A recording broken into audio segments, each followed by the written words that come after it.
First of all, I take and accept what you've just said about the contribution that Indians have made to the U.S. economy. Over $20 billion have been invested in the U.S. economy by Indian companies. We want that number to continue to increase, and obviously the expertise as well that they've provided into our economy has been very, very valuable.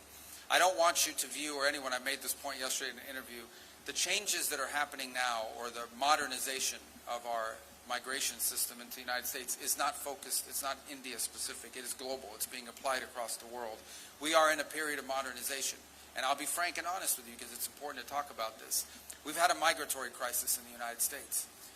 This is not because of India, but broadly, we had over 20 million people illegally enter the United States over the last few years, and we've had to address that challenge.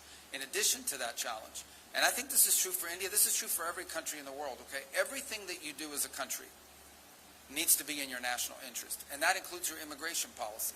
The United States, I believe, is the most welcoming country in the world on immigration. Every single year, 1 million people, roughly, become permanent residents of the United States and contribute greatly.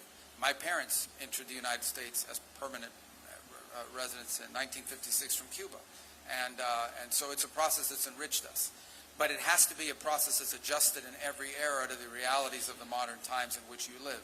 And it's long overdue. So the United States is currently undergoing a process of reforming the system by which we choose how many people come into our country, who comes in, when they come in, etc. Anytime you undertake a reform, anytime you undertake a change in the system by which you admit people, or frankly, anytime you undertake a reform in any system, not just on immigration, there's going to be a period of transition that's going to create, some friction points and some difficulties and so forth. Ultimately, we think when this process is in place, once this process has been modernized, and that's really what it is, we are modernizing the U.S. immigration system for the 21st century so that it is an immigration system that's not just good for the America, but it's also good for the people that are coming.